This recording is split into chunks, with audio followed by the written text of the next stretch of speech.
निथुल दैमारि सारा जोंना थाइजौ खाजि बानायगासिनो दं नै सान्दुं गोसायाव थाइजौ गोखै जानोसै। थाइजौनि उनाव आरो नै आनारस दंबावो आरो जुइस दङ।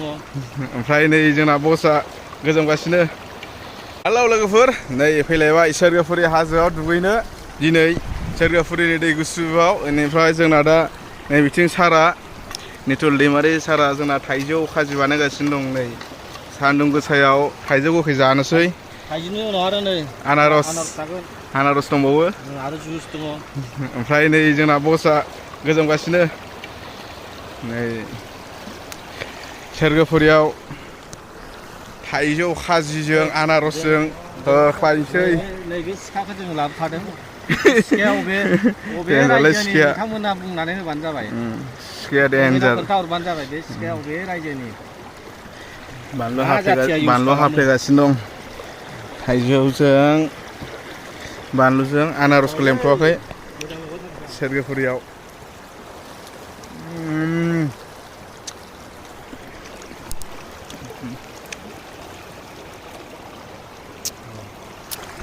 मालायफ्रा गोजा बियार गाटावोब्ला जोंना गैयालै। नै थाइजौ रानना हैलायदों जोंना बसनो। आरो नै रायजोफोर बियो नारेंखल दाब्बानि नालेंखर बिदैसो दै बियो, सेरेब नङा ओमफ्राय स्प्रेटबो नङा, नालेंखर बिदै। सेरेबसो होनना सानगोन सोरबा सेरेबसो साननो हागौ, नालेंखर बिदैसो बियो। नै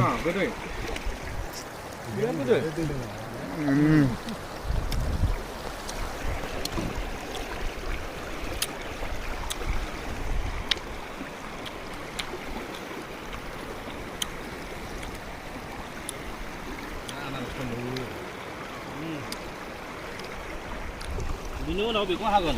आनारस दंबावो नै। बेखौ जाखांबाथाय बेखौ हाखानोसै। थाइजौआ दंबावो बिथिंजायनो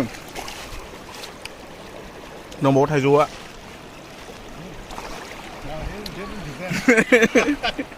जा दा जा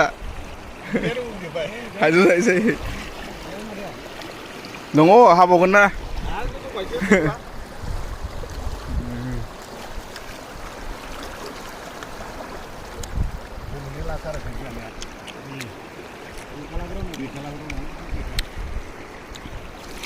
संख्रि बानलु दंबावोसो।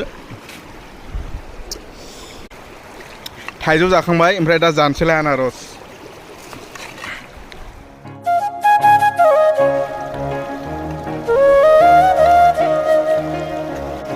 संख्रि बानलु रेडि। नै सामब्राम गुफुर दंबावो दरसे, सामब्राम गुफुरखौ बानलुआ थुख्लेदो। जादोलाय मोनसे मोनसे। मथा मथि गवाखौनो सानना लादों जोङो। गवा सेकेन्ड गवा इयो जोंनि।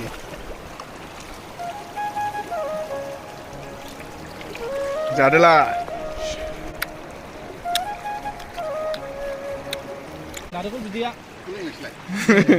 बे नालेंखर बिदैसो दै, सेरेब नङा। नोंथांमोना साननो हागौ सेरेब होनानै, नालेंखर बिदैसो इयो। सेरेबखौ फाग्ला बिदि लोंनो हायो नामा? हां खनसेनो। नालेंखर बिदैसो नै, हां खनसेनो। सेरेबब्लाथ' बिदि लोंनो हायामोन ना। रावबो हाया। नोंथांमोना फोथायबाय दा गायसिमोन नालेंखर बिदैसो बियो। आंबो लोंनोसै। नालेंखर बिदैसो दै।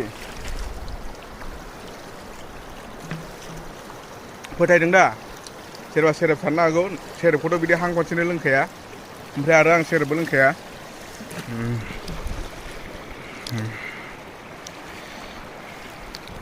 होमबा लोगोफोर, दिनैनि मिनि ब्लगआ बेनोसै। सोरबाफोर सोरगोफुरियाव फैयाखैब्ला बेरायफै, बिराद मोजां जायगाया। आं आरो सिगाङाव थांबावाखैसो, गाहायावनो दङ। गोजौआव आरो बिराद मोजां मोजां जायगा दं, दुगैग्रा जायगाबो दं आरो ना। होमबा बाय बाय गाइसमोन, थाबैनो लोगो मोनफिनगोन गोदान भिडिअ' गोदान ब्लगजों।